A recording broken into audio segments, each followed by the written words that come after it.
নমস্কার।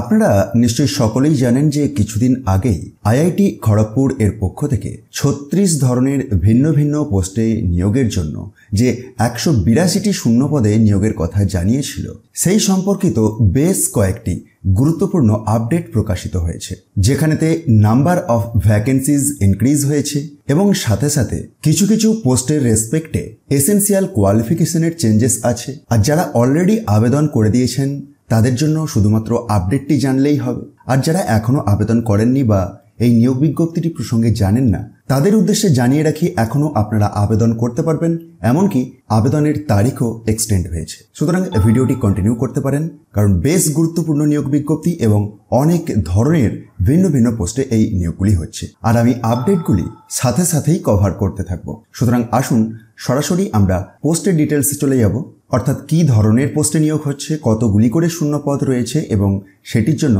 বেতন কত করে কি পাবেন। তো দেখতেই পাচ্ছেন যে ৩৬ ধরনের ভিন্ন ভিন্ন পোস্ট রয়েছে।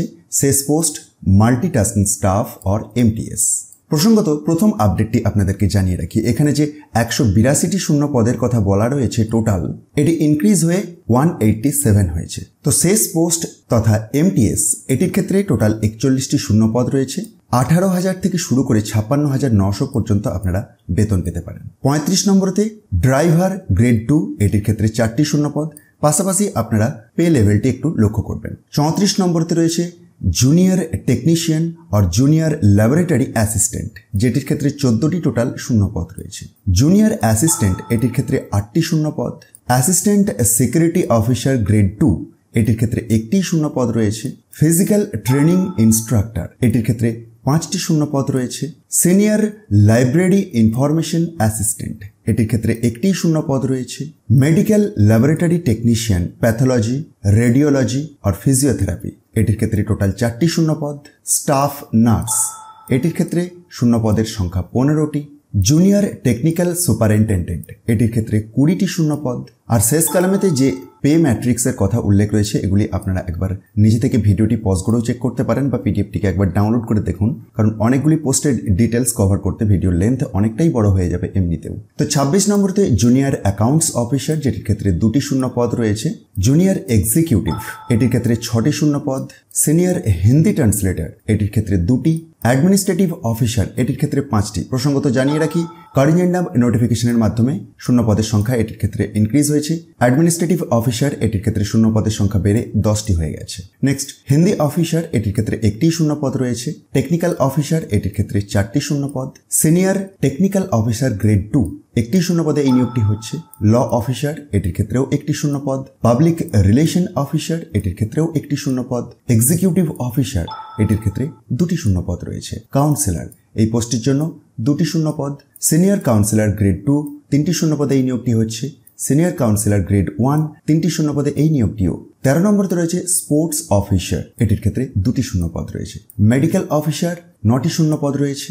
সিনিয়র মেডিকেল অফিসার গ্রেড 2 এটির ক্ষেত্রে 7টি শূন্য পদ রয়েছে। সিনিয়র মেডিকেল অফিসার গ্রেড 1 3টি শূন্য পদে এই নিয়োগটি হচ্ছে। প্রিন্সিপাল মেডিকেল অফিসার এটির ক্ষেত্রে 1টি শূন্য পদ রয়েছে। নেক্সট 8 নম্বরতে রয়েছে software or system or network engineer, total 4টি শূন্য পদ রয়েছে। 7 নম্বরতে রয়েছে senior software or system or network engineer grade 2, এটির ক্ষেত্রে 1টি শূন্য পদ। পে লেভেলের দেখবেন চেঞ্জেস আছে আগেরটির থেকে। আচ্ছা, 6 নম্বরতে senior software or system or network engineer grade 1, এটির ক্ষেত্রেও 1টি শূন্য পদ এবং পে লেভেলের পরিবর্তন আছে। নেক্সট 5 নম্বরতে প্রিন্সিপাল সফটওয়্যার আর সিস্টেম অর নেটওয়ার্ক ইঞ্জিনিয়ার, এটির ক্ষেত্রে 2টি শূন্য পদ, পে লেভেলের পরিবর্তন আছে। 4 নম্বরতে রয়েছে অ্যাসিস্ট্যান্ট লাইব্রেরিয়ান, 1টি শূন্য পদে এই নিয়োগটি হচ্ছে। ডেপুটি লাইব্রেরিয়ান এটির ক্ষেত্রেও 1টি শূন্য পদ। অ্যাসিস্ট্যান্ট রেজিস্ট্রার এটির ক্ষেত্রে 3টি শূন্য পদ রয়েছে এবং ডেপুটি রেজিস্ট্রার এটির ক্ষেত্রে 1টি শূন্য পদ। সুতরাং এত ধরনের ভিন্ন ভিন্ন পোস্টে নিয়োগ হচ্ছে। কোন পোস্টের রেসপেক্টে কি ধরনের যোগ্যতা লাগছে আপনারা একবার পিডিএফটি থেকে ভালোভাবে চেক করুন।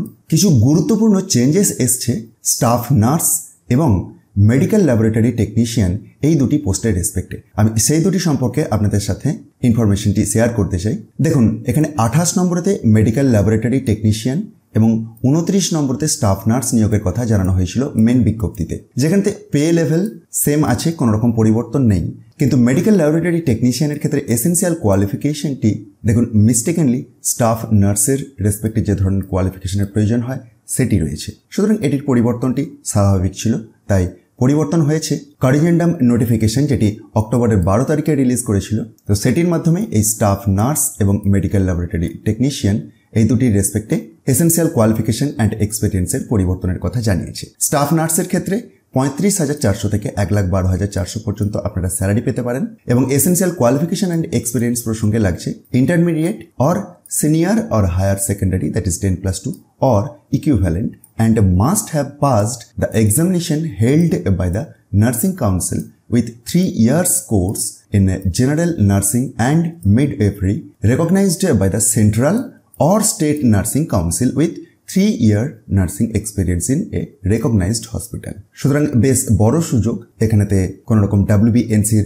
রেজিস্ট্রেশনের কথা উল্লেখ নেই এবং এজ ক্রাইটেরিয়া প্রসঙ্গে জানিয়ে রাখি 30 ইয়ার্স প্রেফারেবলি। আর medical laboratory technician, pathology, radiology আর physiotherapy pay matrix same level 6 এবং এসেন্সিয়াল কোয়ালিফিকেশন অ্যান্ড এক্সপেরিয়েন্স প্রসঙ্গে জানিয়েছে bachelor's degree in science from a recognized university or institute, and the candidate should possess diploma in medical laboratory technology from a recognized institute or bachelor of medical laboratory technology। Optional যোগ্যতাটি দেখুন B number পয়েন্টেতে উল্লেখ রয়েছে bachelor's degree in science or equivalent from a recognized university or institute এবং candidate should possess diploma in radiography from a recognized institute, অথবা C নম্বর পয়েন্টেতে উল্লেখ আছে bachelor's degree in physiotherapy of 3 years duration from a recognized university or institute, age limit preferably 30 years।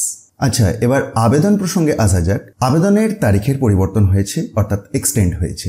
অনলাইনে আপনাদেরকে আবেদন করতে হবে আর আবেদন করার শেষ তারিখ পুরনো যে বিজ্ঞপ্তিটি প্রকাশ করেছিল, অর্থাৎ অরিজিনাল যে বিজ্ঞপ্তিটি ছিল সেটিতে উল্লেখ ছিল যে 30/10/2023 এর মধ্যে আপনাদেরকে অনলাইনে আবেদন করতে হতো iitkgp.ac.in এই লিঙ্কের মাধ্যমে, কিন্তু এটি এক্সটেন্ড হয়েছে। তো দ্বিতীয় করিজেন্ডাম নোটিফিকেশন, যেটি 20th of October 2023 প্রকাশ পেয়েছে, যেটির মাধ্যমে জানিয়েছে যে last date advertisement number R/16/2023 এর এগেনস্টে এক্সটেন্ড হয়েছে নভেম্বরের 9 তারিখ পর্যন্ত। সুতরাং যারা এখনো আবেদন করেননি তাদের জন্য বড় সুযোগ রয়েছে। একবার অফিসিয়াল পিডিএফটিকে নিজে থেকে ডাউনলোড করুন, ভালোভাবে চেক করুন এবং তারপরে অবশ্যই অনলাইনেতে আবেদন করে দিন। আমি আবেদনের লিঙ্ক ডেসক্রিপশন বক্সে দিয়ে রাখবো। আরও একটি গুরুত্বপূর্ণ ইনফরমেশন আপনাদেরকে জানিয়ে রাখি, কোনো রকম হার্ড কপি পাঠানোর দরকার নেই, কিন্তু আপনারা প্রিন্ট আউট রেখে দেবেন, পরবর্তী ক্ষেত্রে ডকুমেন্ট ভেরিফিকেশনের সময় কিন্তু কাজে লাগবে। আর পোস্টের ডিটেলসগুলি আপনারা অফিসিয়াল পিডিএফটি থেকে একবার নিজে থেকে ভালোভাবে চেক করুন। যেমন লাস্ট পোস্ট অর্থাৎ MTS, এটির ক্ষেত্রে যোগ্যতা হিসাবে মাধ্যমিক পাস যোগ্যতা লাগবে শুধুমাত্র, এবং 35 বছরের মধ্যে আপনার যদি বয়সসীমাটি থাকে তাহলেই আবেদন করতে পারবেন। আবার ড্রাইভার গ্রেড 2, যেটি তার আগের পোস্ট, এটির ক্ষেত্রে মাধ্যমিক পাস সাথে সাথে যদি আপনার ড্রাইভিং লাইসেন্স থাকে of both heavy and light duty vehicles with 3 years of driving and maintenance experience, তাহলেই আবেদন করতে পারবেন। অথবা একটি অপশনাল যোগ্যতার কথাও দেখুন এখানে উল্লেখ করেছে সেকেন্ডারি পাস অর্থাৎ মাধ্যমিক pass with ITI course, automobile or equivalent যদি থাকে, এবং ড্রাইভিং লাইসেন্স তো লাগছেই, এবং both heavy and light duty vehicles with 2 years relevant experience থাকলেও আবেদন করা যাবে।